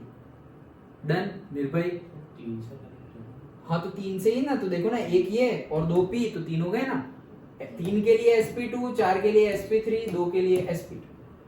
ऐसे ही याद रह जाएगा ना, sp तो 1 और ये 2 spp जिसको हम बोलते हैं sp2, टोटल हो गए 3, तो इसलिए 3 से कनेक्टेड हो तो sp2, और spp जिसको हम बोलते हैं sp3, 4 से कनेक्टेड हो तो sp3। सिंपल। ओके, चलो आगे। हाँ, देन नाउ थोड़ा रिकैप हमारा सिग्मा एंड पाई बॉन्ड का। ओके, वैसे पता है लेकिन फिर भी, head on overlap of bonding orbitals along the internuclear axis. Head on मतलब जो हम जैसे कि p ऑर्बिटल्स तो हम डंबेल शेप लेते हैं, तो डंबेल शेप का ऊपर का पार्ट और नीचे का पार्ट वो उसका हेड है। ओके, जैसे हम ऐसे ड्रॉ करते हैं ना, जैसे ऐसे हमने डंबेल शेप बनाया, तो दिस इज हेड, और ये जो एंड वाला पार्ट है, दिस पार्ट इज टेल, ये टेल है, और ये पार्ट क्या है? हेड है। Okay, so head on collision मतलब क्या कि हेड कोलाइड हो रहा है और वहां पर बॉन्डिंग बन रही है, मतलब यहाँ पर एक इलेक्ट्रॉन है, ओके, और यहाँ पर दूसरा ऐसा डंबेल शेप है सब, तो यहाँ पर इसका इलेक्ट्रॉन, यहाँ पे इसका इलेक्ट्रॉन, दोनों के बीच में ऐसे बॉन्ड बन गया। डन। ओके, या फिर ये हमारा P है, उसके साथ हमारा S, तो यहाँ इसका था और ये S का यहाँ था, तो वहां पर S और P के बीच में बन गया। ओके, सो वहां पर जो बनेगा वो क्या बनेगा? Sigma bond. Okay, so head on overlap of bonding orbitals along the internuclear axis, that is S और P भी हो सकता है, S और S भी हो सकता है, और P और P भी हो सकता है। डन। लेकिन P और P कैसे हो सकता है, उसकी पर्टिकुलर जियोमेट्री हमें सही लगानी पड़ेगी। जैसे अभी मैंने ड्रॉ किया था, ये डंबेल और ये डंबेल, तो P और P हुआ। लेकिन ऐसा समझो ये पेनी डंबेल है, यहाँ से ऐसे है और ऐसी दूसरी पेन है, अभी ऐसे हो रहा है, तो ये हेड ऑन नहीं है, इसका हेड तो ये रहा, इसका हेड तो ये रहा, ऐसे हो तो हेड ऑन है, ये हेड ऑन नहीं है, तो यहाँ पर पाई बॉन्ड बनेगा, ऊपर वाला और नीचे वाला वैसे। सो sp हो, ss हो या pp ओवरलैप हो यहाँ पर, and pi bond, so atomic orbital overlap in such a way that their axis remains parallel to each other and perpendicular to the internuclear axis. तो उनकी एक्सिस जो है वो एक दूसरे के पैरेलल हो, जैसे डंबेल शेप है तो ये एक ऐसे है, दूसरा ऐसे है, तो उनकी एक्सिस तो पैरेलल हो गई, उनकी एक्सिस क्या हो गई? पैरेलल हो गई। ओके, तो पैरेलल अगर उनकी एक्सिस हो गई तो फिर वो कौन सा होगा? Pi bond. ओके, देखो तो ये एक्चुअल में तो हमें पता ही है कि सिग्मा, एक सिंगल बॉन्ड हो तो सिग्मा, डबल हो तो एक पाई आ जाएगा और 2 पाई आ जाएंगे तो से 3 हो जाएंगे, मतलब एक सिग्मा और 2 पाई। यस, तो वैसे ही है। देखो ये इथीन का स्ट्रक्चर है, यहाँ पर तुम्हें पूछ सकते, ऐसे भी सिंपल क्वेश्चन एक मार्क में पूछते हैं। ओके, फिर भी शायद स्टूडेंट कंफ्यूज हो जाए या ऐसा, या फिर टाइम ज्यादा ले ले, क्योंकि टाइम भी बचाना होता है ना। कभी कभी पेपर इतना इजी होता है लेकिन इतना लेंथी होता है कि बहुत सारे स्टूडेंट का छूट जाता है, तो उस केस में तुम्हें आना इतना ज्यादा इंपॉर्टेंट नहीं है जितना लिखना इंपॉर्टेंट है, क्योंकि तुम्हें आ रहा है, अरे सभी को आ रहा है, इतना इजी पेपर है, लेकिन कहने का मीनिंग है कि फास्ट लिखना है और वो भी neat and clear. Okay, so speed भी होनी चाहिए। तो देखो ऐसे क्वेश्चंस भी आता है, इथीन है तो बताओ कि यहाँ कितना सिग्मा और कितने पाई बॉन्ड है। सो देखो 1 2 3 4 तो सिग्मा दिख ही रहा है सिंगल, और ये 2 में से एक है सिग्मा, तो तो टोटल 5 सिग्मा हो गए, 5 सिग्मा 1 पाई, यस एक डबल बॉन्ड है वो। फिर यहाँ पर तो 1 और 2 तो सिग्मा दिख ही रहे हैं और इनके बीच में एक 3 सिग्मा, 3 सिग्मा और ऊपर नीचे का एक पाई पाई, मतलब 2 पाई हो गए। अच्छा यहाँ पर देखो ऐसे स्ट्रक्चर हो और तुम्हें क्वेश्चन पूछा गया हो तो पर्टिकुलरली अगर हम बॉन्ड लाइन स्ट्रक्चर बना दे, अभी हम देखेंगे बॉन्ड लाइन स्ट्रक्चर, लेकिन वैसे ऐसे थोड़ा बड़ा कर दे, ओके जैसे H है तो H को ऐसे बॉन्ड की तरह दिखाओ तो थोड़ा इजी हो जाएगा। ओके तो देखो 1 2 3 4 5 6 7 8 और 9 और 10 डन। ओके सो 10 सिग्मा और 3 पाई, देखो 1 2 ये 3, सिंपल है। ओके तो वही चीज यहाँ पर भी वैसा ही है, देखो कैसे सिग्मा और पाई ही कैलकुलेट करना है। तो देखो हम गिनते हैं, पहले सिग्मा गिनते हैं 1 2 3 4 5 6 7 8 9, 9 तो हो गए। Okay so 9 sigma. अब जहां पर डबल बॉन्ड है वो तो ये 1 और ये 2, दैट्स इट, तो 2 पाई डन। ओके तो वैसे ही छोटे छोटे क्वेश्चन हो सकते हैं कि भाई कितने सिग्मा बॉन्ड है बताओ, कितने पाई बॉन्ड है, लेकिन स्ट्रक्चर तुम्हें ऐसे बता देंगे तो उसका थोड़ा अच्छा स्ट्रक्चर ड्रॉ करो और फिर बताओ, इजी हो जाएगा तब। Okay that's it. Then sigma और पाई के related he free rotation about sigma bond is possible. Electron density in the sigma bond exist along the imaginary line between the two carbon nuclei. कहने का meaning क्या है, ऐसा समझो कि ये एक्सिस है, यहाँ एंड पर कार्बन है, यहाँ एंड पर भी कार्बन है, और जो इलेक्ट्रॉन है ना वो कहाँ होंगे, ये दोनों शेयर कर रहे हैं ना इलेक्ट्रॉन, तो इलेक्ट्रॉन कहाँ होंगे, एक यहाँ और एक यहाँ एक्सिस के बीच में। अब ऐसे है, ओके ऐसा समझो थर्मोकोल बॉल है यहाँ पर भी है। अब यहाँ पर तुम रोटेशन कर रहे हो, देखो ऐसे ऐसे रोटेशन कर रहे हो, कोई फर्क नहीं पड़ेगा, ऐसे एक ही साइड से रोटेशन ऐसे करता रहो, कोई फर्क नहीं पड़ेगा क्योंकि बॉन्ड तो जहाँ है वही है और इलेक्ट्रॉन भी जहाँ है वही है। सो रोटेशन पॉसिबल है कब, जब सिग्मा बॉन्ड हो तब, फिर चाहे वो कार्बन कार्बन के बीच में हो या कार्बन हाइड्रोजन के बीच में, रोटेशन पॉसिबल है। बट पाई बॉन्ड में ऐसा नहीं होता। Okay free rotation about pi bond is not possible. Okay bond will break, तो फ्री रोटेशन नहीं पॉसिबल होता। तो इसके लिए तो हमारे पास छोटे छोटे मॉडल हो तो हम डिस्कस कर सकते हैं, अदरवाइज ऐसे ही समझते हैं। देखो ऐसे मतलब से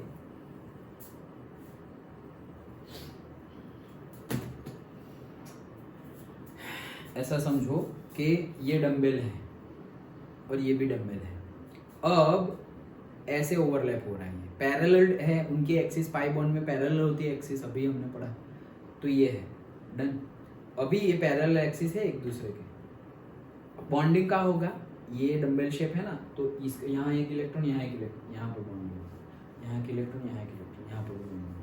अब यहाँ पर ये रोटेशन पॉसिबल नहीं, क्यों, जैसे ही मैं रोटेट करने गया तो ये जो बॉन्ड था यहाँ पर, ये बॉन्ड था ना यहाँ पर, वो क्या हो जाएगा, टूट जाएगा। जैसे ही रोटेट करने जाएंगे तो बॉन्ड क्या हो जाएगा, टूट जाएगा। सो दैट्स व्हाई लिखा हुआ है बॉन्ड विल ब्रेक। क्यों, क्योंकि फ्री रोटेशन पॉसिबल नहीं है, क्योंकि यहाँ पर इलेक्ट्रॉन लाइन पर नहीं है, ये लाइन थी जैसे हमने अभी डिस्कस किया कि ये लाइन है, यहाँ इलेक्ट्रॉन है और यहाँ इलेक्ट्रॉन है, तो यहाँ पर तुम कितना भी घुमाओ लाइन तो जैसी थी वैसी ही है, लेकिन अब क्या है कि तुम्हारी ऐसे है और ऐसे में, मतलब ये जो मैंने ड्रॉ किया वैसे कि एक इलेक्ट्रॉन यहाँ है, एक इलेक्ट्रॉन यहाँ है, इनके बीच में बॉन्ड है, एक इलेक्ट्रॉन यहाँ है, एक इलेक्ट्रॉन यहाँ है, इनके बीच में बॉन्ड है, और अब जैसे ही मैं इसको थोड़ा भी रोटेट करने जाऊंगा बॉन्ड क्या हो जाएगा, ब्रेक। एक ब्रेक होगा, चलो दूसरा चाहे मान लेते हैं कि वैसा ही रहे, एक तो ऑब्वियसली ब्रेक हो जाएगा क्योंकि दोनों साइड से पकड़ा हुआ है ना, समझ में आ रहा है पक्का। ओके तो वही चीज बताई गई है कि फ्री रोटेशन पॉसिबल नहीं है पाई बॉन्ड में। Now pi bonds provide the most reactive centres in the molecules containing multiple bonds. Okay क्या कि जो पाई बॉन्ड है वो बहुत ज्यादा रिएक्टिव है सिग्मा बॉन्ड की कंपेयर में। पाई बॉन्ड जो है, अभी जैसे कि हम 12th में भी सारी केमिकल रिएक्शन पढ़ेंगे, तो न्यूक्लियोफिलिक इलेक्ट्रोफिलिक रिएक्शन जो है, तो न्यूक्लियोफिलिक इलेक्ट्रोफिलिक रिएक्शन इलेक्ट्रॉन है, मतलब पाई बॉन्ड जो है वो पाई बॉन्ड, देखो एक बॉन्ड मतलब 2 इलेक्ट्रॉन, ये तो हमें पता ही है, 2 इलेक्ट्रॉन इकट्ठा हुए और एक बॉन्ड बन गया। तो अगर कहीं पर एक सिग्मा बॉन्ड है और एक पाई बॉन्ड है तो टोटल नंबर ऑफ इलेक्ट्रॉन कितने हैं 4। अगर 2 पाई बॉन्ड है और एक सिग्मा बॉन्ड है तो टोटल नंबर ऑफ इलेक्ट्रॉन कितने हो गए 6, जितने बॉन्ड उसके double. Okay, so pi bond provide the most reactive centres in the molecules containing multiple bonds. मतलब कि मल्टीपल ही होंगे ना, पाई मतलब मल्टीपल, सिंगल होता तो हम सिग्मा बॉन्ड बोल देते, देखो single sigma SS। Okay, so multiple bond है तो मल्टीपल बॉन्ड होंगे तो मोस्ट रिएक्टिव है। क्यों मोस्ट रिएक्टिव है? जहां पर भी कम ऑक्सीजन और ज्यादा ऑक्सीजन होंगे ना वो ज्यादा रिएक्टिव होंगे। वो एलिमेंट जिनके पास कम ऑक्सीजन है और जिनके पास ज्यादा ऑक्सीजन है, जैसे कम ऑक्सीजन वाले ऑक्सीजन हो गया, कम ऑक्सीजन बोल रहा हूँ, कम इलेक्ट्रॉन हो, ओके, सो कम इलेक्ट्रॉन वाला ऑक्सीजन हो गया, फ्लोरीन हो गया, ओके, तो उनके पास कम इलेक्ट्रॉन है। ज्यादा ऑक्सीजन, ज्यादा इलेक्ट्रॉन, ऑक्सीजन बार बार आ रहा है ज्यादा इलेक्ट्रॉन, तो ज्यादा इलेक्ट्रॉन मतलब थोड़ा एक्स्ट्रा है, जैसे सोडियम के पास 1 एक्स्ट्रा है, मैग्नीशियम के पास 2, एल्यूमिनियम के पास 3। Extra in what sense? Extra in the sense comparison to the noble gases. Okay, तो वही चीज है। तो जहां भी पाई बॉन्ड होगा वो बहुत ज्यादा रिएक्टिव है, और ये तो हमने पढ़ा हुआ भी है कि बॉन्ड टूटने वाले हो अगर हम केमिकल रिएक्शंस जो भी हम डिफरेंट 12th में तो पूरे के पूरे सारी ऑर्गेनिक केमिस्ट्री में चैप्टर्स ही है भर के, तो वहां पर क्या होगा भाई, सपोज अभी जो हमने सपोज लेटेस्ट में पढ़ा हेलो एल्केन हेलो एरिन में कि भाई पर्टिकुलर अल्कोहल में से बनाया हमने हैलाइड, ओके, अल्काइल हैलाइड बनाया, तो करना क्या है, ये OH जो जुड़ा हुआ है मीथेन, सपोज मीथेनॉल ही है तो मीथेनॉल मतलब 3 हाइड्रोजन है, 1 OH है, तो ये OH जो जुड़ा हुआ है कार्बन के साथ उसको निकालना है और वहां पे सपोज क्लोरीन को बैठना है वहां पर, तो ये OH को निकालना और ये हाइड्रोजन को मतलब ये क्लोरीन को वहां जाना। तो पर्टिकुलरली कब कोई जा सकता है, कब कोई बॉन्ड तोड़ सकता है, ये तो एकदम सिंपल केस है जहां पर चारों के चारों क्या थे, सिंगल बॉन्ड थे, लेकिन कहीं पर सिंगल बॉन्ड है, कहीं पर जैसे कि इथिल ले लिया हमने तो C2H4, ओके, तो अब सपोज क्लोरीन जा रहा है, तो क्लोरीन जा रहा है और बॉन्ड तोड़ रहा है, तो कहां जाएगा वो बॉन्ड? मतलब वो कार्बन हाइड्रोजन के बीच में सिंगल बॉन्ड है वो तोड़ेगा, या फिर कार्बन कार्बन के बीच में डबल बॉन्ड है वो तोड़ेगा। ओके, मार्कोनिको रूल और वो सब आता था उसमें। सो कहने का मीनिंग है कि जहां पर भी पाई बॉन्ड होंगे, जहां पर भी एक्स्ट्रा इलेक्ट्रॉन होंगे तो वो बहुत ज्यादा रिएक्टिव हो जाएगा। तो जनरली जहां पे ज्यादा बॉन्ड है वही टूटे जाएगा। रिएक्टिव मतलब क्या? रिएक्ट करना, और रिएक्ट करना मतलब क्या? इलेक्ट्रॉन एक्सचेंज हो जाना, दैट इज रिएक्शन। ओके, सो वही चीज है जैसे हमने देखा था, देखो ऐसा शेप भी देखा था 4th चैप्टर में, तो ये इलेक्ट्रॉन ऐसे उनका VSEPR के अकॉर्डिंगली ये लोग तो रिपेल करेंगे और ये लोग ऐसे, ये कैश्यू जैसा शेप आ जाता था, याद है ना? ओके, तो मतलब ये तो सिर्फ नोटेशन के लिए, अभी उसका कोई यूज नहीं है। ओके, चलो देन रिप्रेजेंटेशन की बात करें कि ऑर्गेनिक कंपाउंड्स को कैसे हम रिप्रेजेंट कर सकते हैं, तो ये हमने पढ़ा था लुईस डॉट स्ट्रक्चर। ओके, जैसे कि भाई CH4 मीथेन कर दो, जैसे कि मीथेन, ओके, सो मीथेन मतलब CH4, तो CH4 को लुईस डॉट स्ट्रक्चर में हम बनाते थे कि सपोज कार्बन सबसे पहले, तो कार्बन के जितने भी वैलेंस इलेक्ट्रॉन हैं वो लिख दो, तो 1 2 3 4 लिख दिए।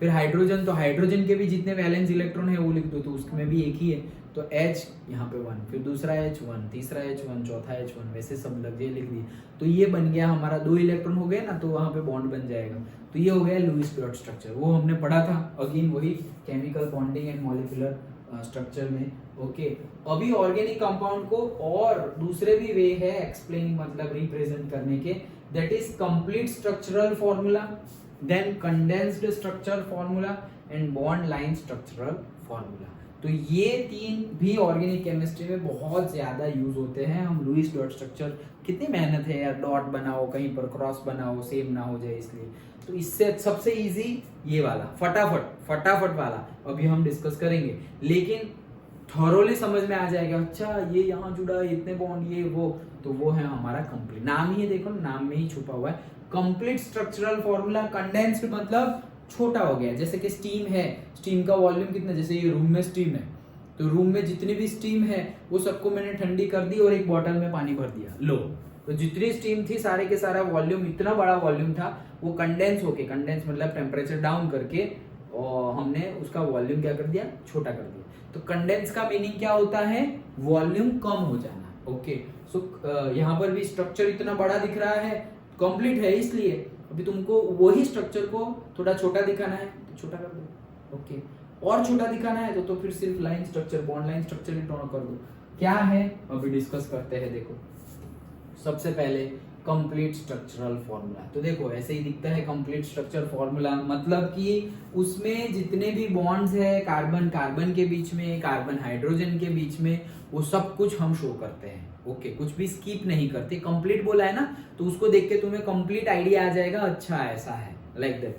जैसे कि ये इथेन है, तो ये एक कार्बन है, ये दूसरा कार्बन है, ये कार्बन दूसरे 3 हाइड्रोजन के साथ जुड़ा हुआ है और एक बॉन्ड के साथ कार्बन से जुड़ा हुआ है, तो ये हो गया ऐसे इथेन। तो हम डायरेक्टली लिखना हो तो क्या लिखेंगे, वैसे अगर लिखना हो तो CH3, और ये भी फिर से क्या है CH3, और छोटा लिखना हो तो C2H6।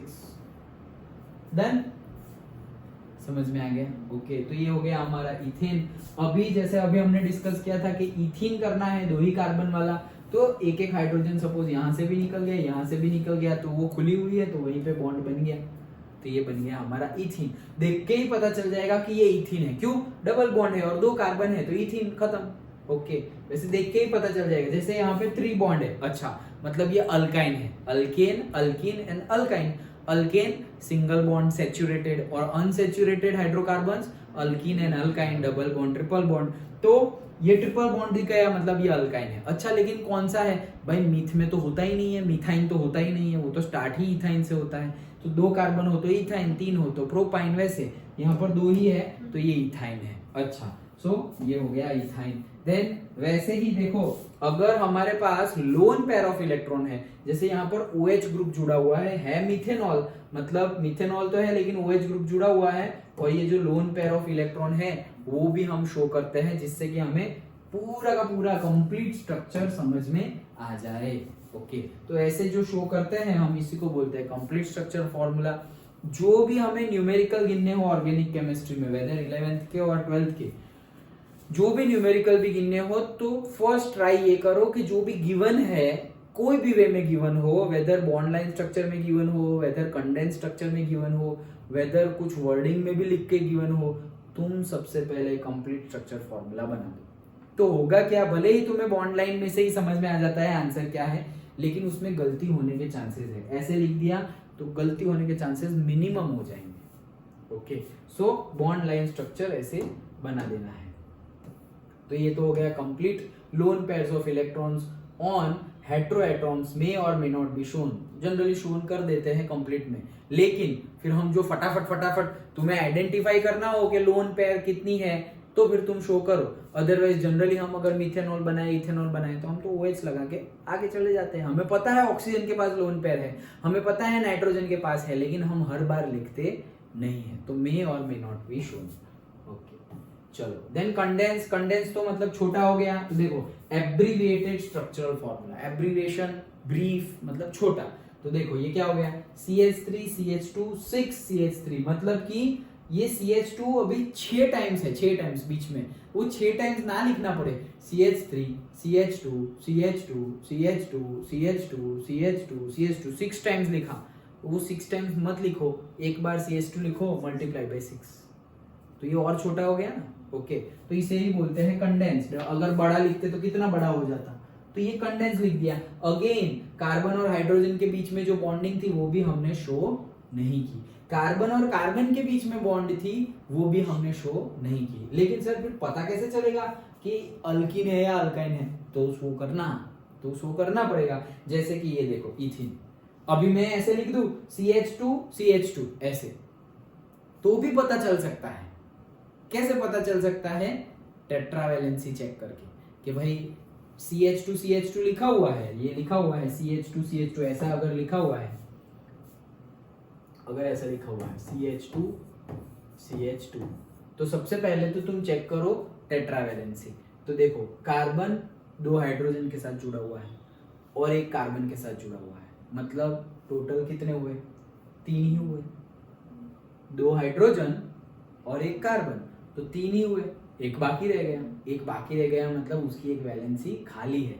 वैसे ही ये कार्बन का चेक करो, उसकी भी 3 ही है, उसकी भी एक खाली है, तो मतलब वहां पर ये कार्बन और ये कार्बन के बीच में सिंगल बॉन्ड नहीं डबल बॉन्ड होंगे। तो that's why we can predict कि अच्छा यहाँ पर C फिर ऐसे H2 ऐसे आगे लिख लो डबल बॉन्ड CH2 डन।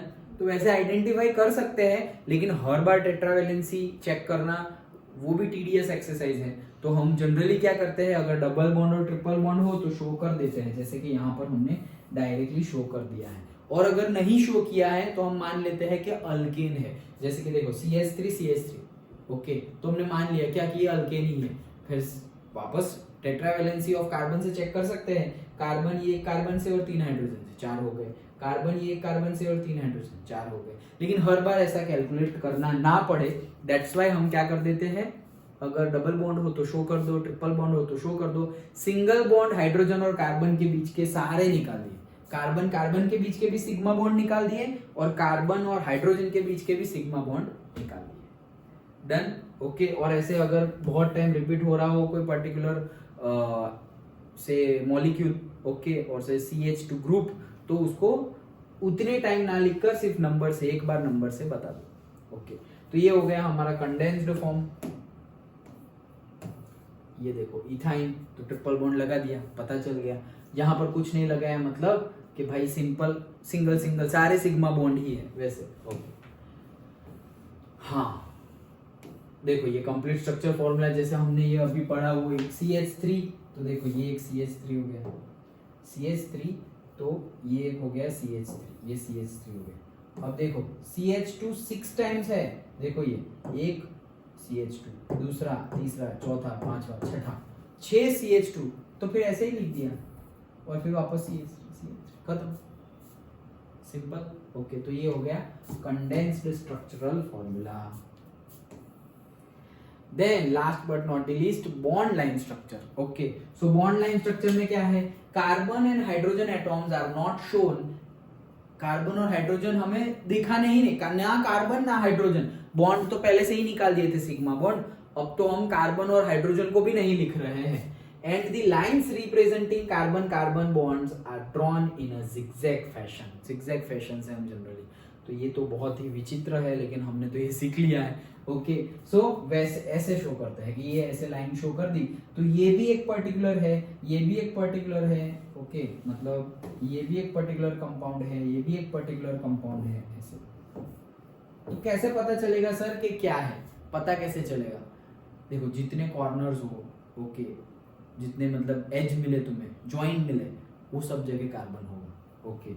और हाइड्रोजन टेट्रावैलेंसी से हाइड्रोजन मिल जाएगा। और अगर ये दोनों के अलावा कुछ होगा, जैसे fluorine, chlorine, bromine, iodine, alcohol और कोई भी फंक्शनल ग्रुप लगा हुआ होगा, वो लिखा हुआ होगा, वो नहीं लिखे तो पता ही कैसे चलेगा, तो वो तो लिखा हुआ होगा। देखो जैसे एग्जांपल डिस्कस करते हैं, देखो line junctions denote carbon atom bonding. Junctions मतलब जहां पर मिल रहे हो वो point, to appropriate number of hydrogen. तो देखो जैसे कि यहाँ मिलेंगे, यहाँ कार्बन है, यहाँ कार्बन है, लाइक दैट। तो ये एग्जांपल है ही, देखो ये एग्जांपल बॉन्ड लाइन स्ट्रक्चर का, तो ऐसे लाइन ड्रॉ कर दी गई है ओके। तो क्या होगा फिर यहाँ पर, सो यहाँ पे कार्बन है, कार्बन है, carbon carbon carbon carbon carbon carbon okay done.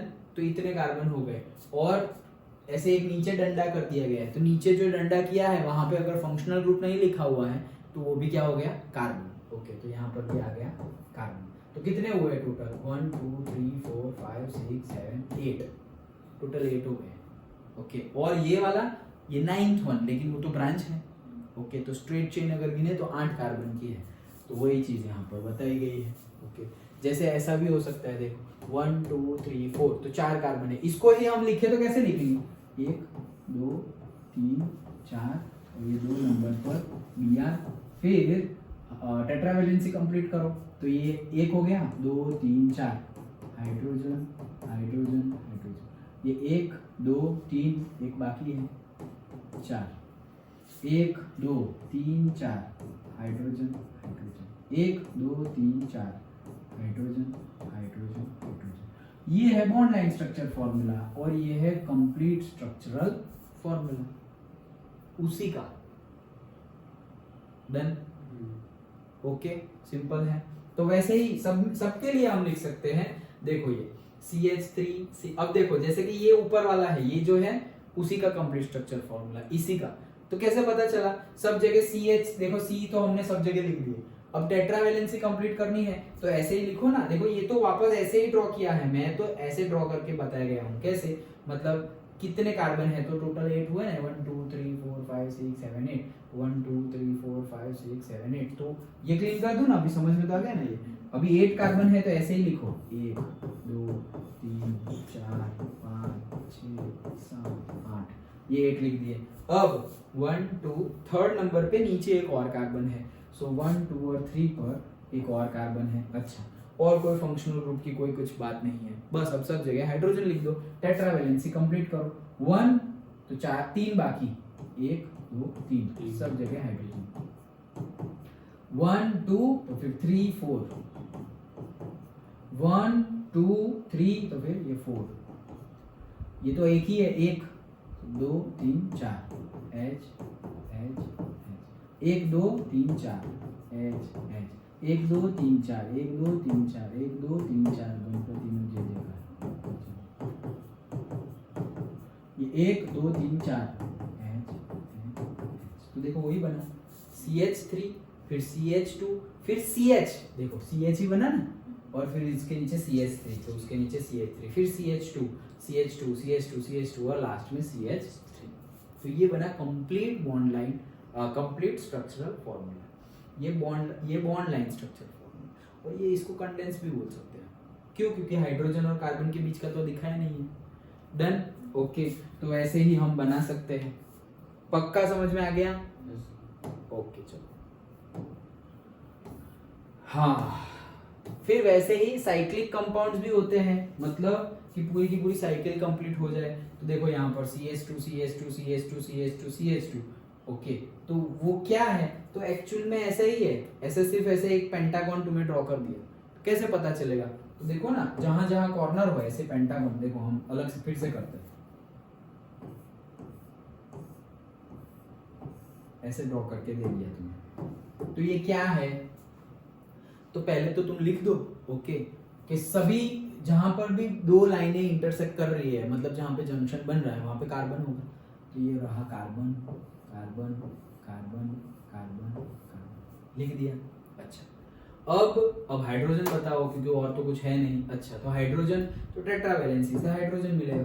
अच्छा, 1 2 तो 3 4, 1 2 3 4 1 2, सबके 2 2 ही है तो सबके 2 2 और हो जाएंगे, और सब जगह क्या आ जाएगा? H H H H H H like this. तो क्या हुआ? ये CH2 CH2 CH2, सब जगह CH2। तो देखो सब जगह CH2 आ गया ना, CH2 CH2 CH2 CH2 CH2। Simple है। ओके, वैसे ही यहाँ पर तो देखो ये क्लोरोसाइक्लोहेक्सेन। तो साइक्लोहेक्सेन तो क्या है हमारा? जो हेक्सेन है, हेक्सेन मतलब 6, तो 6 मतलब क्या? 6 कार्बन होंगे। देखो बनाने के लिए भी तुम प्रैक्टिस करो, 1 2 3 4 5 6, तो ये तो हमारा सिंपल हेक्सेन हो गया। 1 2 3 1 2 1 2 1 2 1 2 1 2 3। तो एक्चुअल में क्या है? ये पहला CH3 है, फिर CH2 है, फिर CH2 है, फिर CH2 है, फिर CH2 है, फिर लास्ट में भी CH3 है। तो हम क्या कर रहे हैं? ये ऐसा है, इनको ऐसे मोड़ के कनेक्ट कर दिए। तो ये भाई साहब को ऐसे मोड़ के यहां कनेक्ट कर दिया, तो ये बॉन्ड बन गया वो कार्बन के साथ। तो फिर अब देखो सारे ही CH2 हो गए, CH2 CH2 CH2 CH2 CH2 CH2। Understood? और ये जो बॉन्ड है वो 2 कार्बन के बीच का बॉन्ड है। ओके, अब इसमें तो साइक्लोहेक्सेन ये बन गया। ये क्या बन गया? साइक्लोहेक्सेन। अब क्लोरोसाइक्लोहेक्सेन, तो एक H को निकालो और वहां पे H की जगह लगा दिया हमने क्लोरीन, तो क्लोरोसाइक्लोहेक्सेन।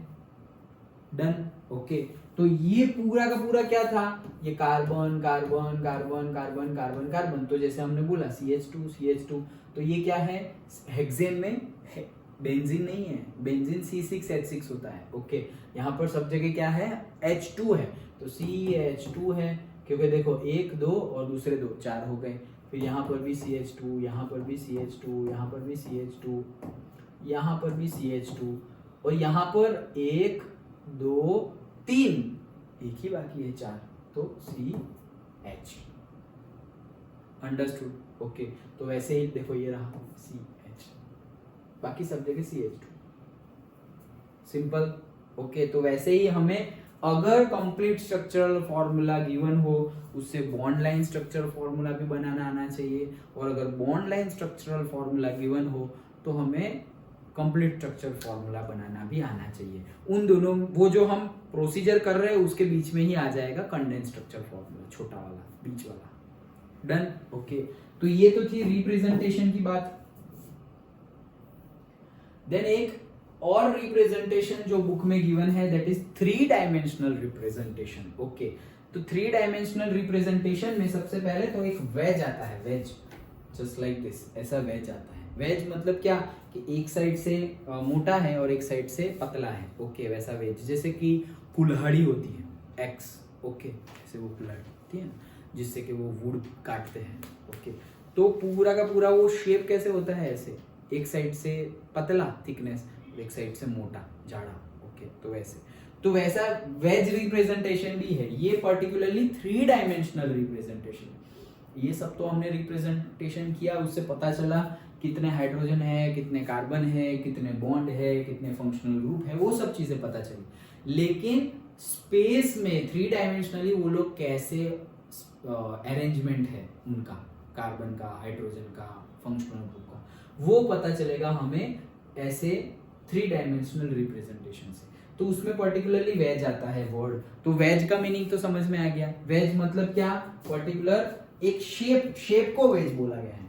ओके, वेज मतलब जैसे कि यहाँ पर मोटा है, यहाँ पर पतला है, लाइक दिस, ऐसा वेज। ऐसे ही तो होती है कुल्हाड़ी, ऐसे ऐसे काटते हैं। डन? तो ये जो है वो क्या है, वेज। ये जो शेप है वो क्या है, wedge. This is the wedge. एक साइड लेस थिकनेस होगी और एक साइड ज्यादा थिकनेस होगी। अब इसको कैसे रिप्रेजेंट करते हैं पहले पढ़ लेते हैं, फिर मैं तुम्हें समझाता हूँ। सॉलिड वेज होता है और डैश वेज होता है। तो सॉलिड वेज कब यूज करते हैं और डैश वेज कब यूज करते हैं? जैसे कि ऐसा समझो कि ये स्टैंड तो अभी यूज में है। अच्छा, जैसे कि ऐसे समझो कि तुम देख रहे हो सामने से। ओके, हम ले लेते हैं मीथेन। तो मीथेन मतलब 1 कार्बन 4 हाइड्रोजन। ओके, तो ऐसा समझो कि 2 हाइड्रोजन, एक हाइड्रोजन इधर है, एक हाइड्रोजन इधर है, मैं यहाँ कार्बन हूँ। एक हाइड्रोजन ऐसे सामने है तुम्हारे पास और एक हाइड्रोजन ऐसे पीछे है। तुम अगर देखोगे तो तुम्हें 3 दिखाई देंगे, ये भी दिखाई देगा, ये भी दिखाई देगा। तुम जो यहाँ से देख रहे हो वो तो दिखाई देगा, पीछे वाला दिखाई देगा नहीं, क्योंकि वो तो ढक गया ये कार्बन के पीछे, वो तो पीछे की साइड है। ये एक प्लेन हो गया। ओके, ये क्या हो गया, एक प्लेन हो गया। जैसे ये एक प्लेन है।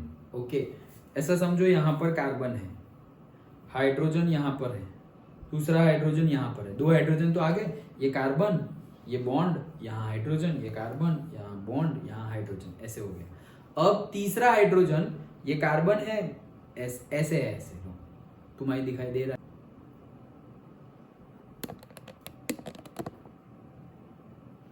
हाँ, तो मैं बता रहा था क्या कि पर्टिकुलरली सॉलिड वेज और डैश वेज तो हमने समझ लिया।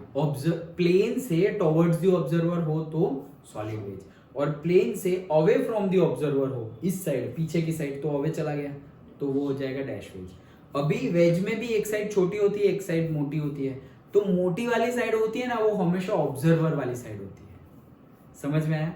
मोटी वाली साइड कहाँ होती है, ऑब्जर्वर साइड, और छोटी वाली साइड कहाँ होती है, away from the observer side. मतलब ये प्लेन है और यहां से मुझे वेज बनाना है, तुम्हारी साइड ऐसा मोटा होगा और यहाँ पर पतला होगा, तो ऐसे होगा। डन? अभी इसके बाहर पीछे की साइड भी दिखाना है, तो पीछे की साइड अगर डैश वेज दिखाओ, डैश वेज ही दिखाना पड़ेगा। तो इस साइड मोटा होगा इस साइड, मतलब कार्बन यहां पर है वहां पर मोटा होगा। क्यों? क्योंकि ऑब्जर्वर तुम हो, और जो हाइड्रोजन उधर है वहां पे क्या होगा, छोटा वाला होगा। समझ में आया? पक्का। सिंपली जो दिखाई दे, मतलब towards the observer solid, away from the observer dash. And दूसरा, अगर ऑब्जर्वर साइड थिकनेस ज्यादा होगी, उतना याद रखना है।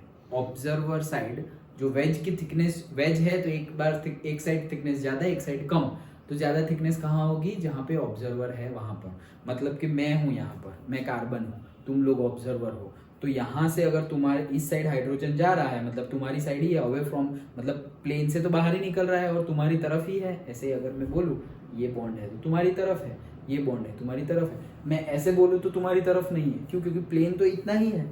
ओके, तो ऐसे अगर मैंने ऐसे लगाया, ये बॉन्ड है, यहाँ पे हाइड्रोजन है, तो क्या ये वेज कैसा होगा, इस साइड मोटा होगा, इस साइड पतला होगा। क्यों?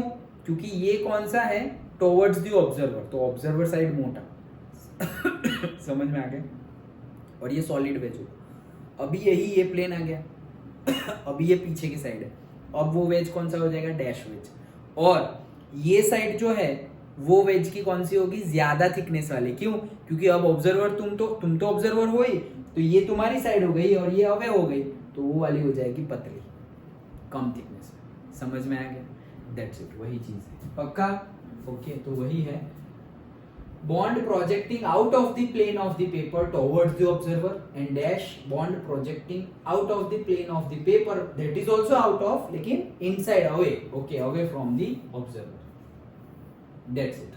Okay, ऐसा क्वेश्चन पूछा जाता है। Right condense and bond lines formula, तो कंडेंस फॉर्मूला भी लिखो, बॉन्ड लाइन फॉर्मूला भी लिखो। तो कंडेंस तो गिवन है, और कितना कंडेंस करें, मतलब और छोटा कर दो। ऐसा कंडेंस का मीनिंग क्या है, और छोटा कर दो। तो सबसे छोटा तो यही है, बॉन्ड लाइन जो है वो तो सबसे छोटा है। तो एक कंप्लीट स्ट्रक्चर फॉर्मूला बनाओ, और जैसे कि ये कंडेंस है तो क्वेश्चन ही गलत हो गया।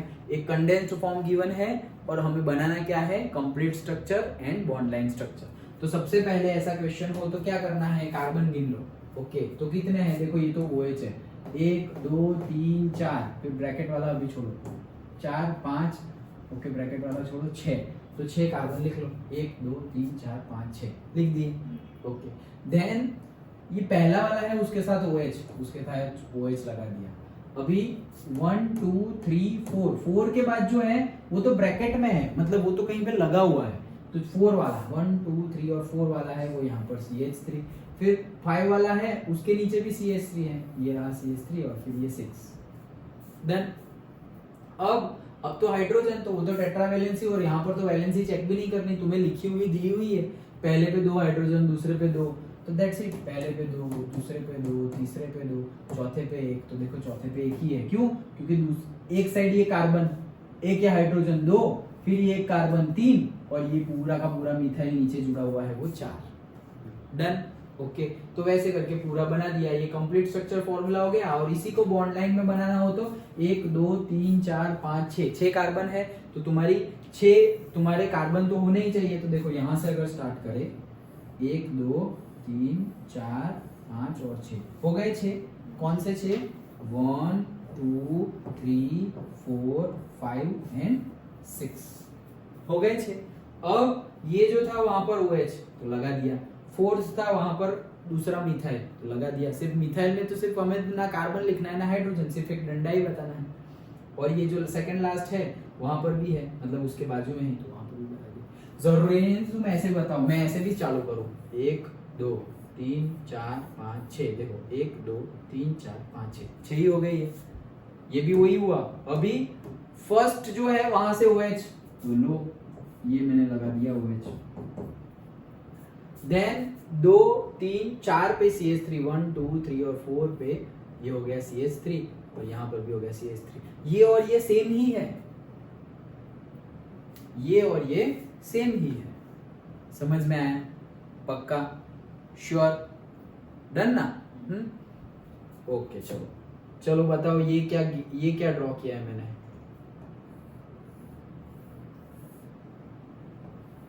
ये क्या ड्रॉ किया है?